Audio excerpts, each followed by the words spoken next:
सायलीला जिथे तिथे अर्जुनच दिसत असतो आणि तेच शब्द आठवत असतात जे अर्जुनने प्रियाला सांगितलेले असतात की आय लव्ह सायली.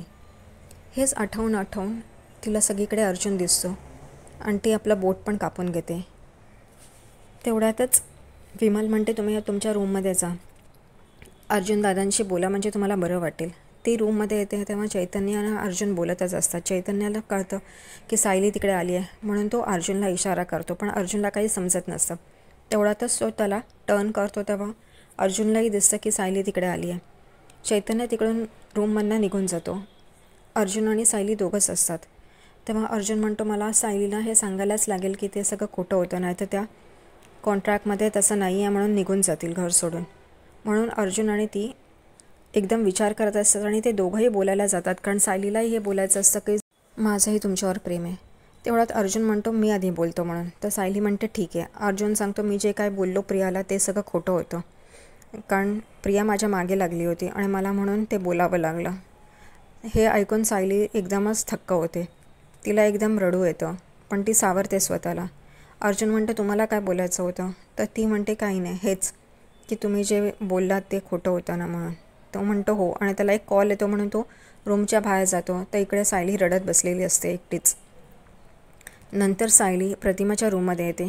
प्रतिमा तिला बघते आणि तिला असं वाटतं की तिला काहीतरी झालं आहे, पण काही कळत नाही. सायली एकदम शांत असते. तेव्हा प्रतिमा तिला पाणी देते प्यायला. सायली पाणी पिते.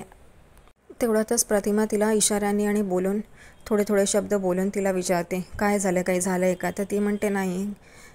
ती असंच मोघम बोलते आणि तिथून जाते निघून. ती येते बाहेर तेव्हा तिला प्रिया तिकडे जिन्याच्या इकडे दिसते. प्रिया तिला धमकवत असते. तेव्हा सायली म्हणते, तुला लाज नाही वाटत? मधुभाऊंसारख्या माणसाला तू जेलमध्ये टाकलेस आणि खोटं साक्ष दिलेस आणि म्हणून ते जेलमध्ये आहेत. त्यांनी आपल्याला एवढं वाढवलं आणि त्यांच्याबद्दलच तू असं वागलीस. देव तुला कधीच माफ नाही करणार. तेव्हा ती म्हणते, मी हे सांगू का की अर्जुननी कसं माझ्याबरोबर गेम केला आहे, खोटा वागला आहे तो? तर ती म्हणते की मीही सांगेन की तू कसं मला धक्का मारून जिन्यावरनं खालती पाडलं होतंस. तर प्रिया म्हणते सांग ना, मी घाबरत नाही म्हणून.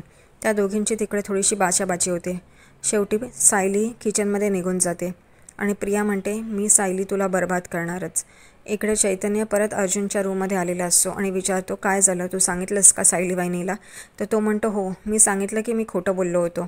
तर चैतन्य अर्जुनला विचारतो मग पटलं का सायली वहिनीला? तर तो म्हणतो बहुतेक पटलं असेल, पण काही कळत नाही त्यांना ही गोष्ट खरी वाटली आहे का खोटी, आणि ते तिथेच विचार करत असतात. इकडे सायली किचनमध्ये हा विचार करते अर्जुन तिच्यावर प्रेम कसं करू शकेल, तिला फक्त कॉन्ट्रॅक्ट लक्षात ठेवायला हवं आणि त्याचप्रमाणे वागायला हवं म्हणून, आणि ती ठरवते की तसंच वागायचं.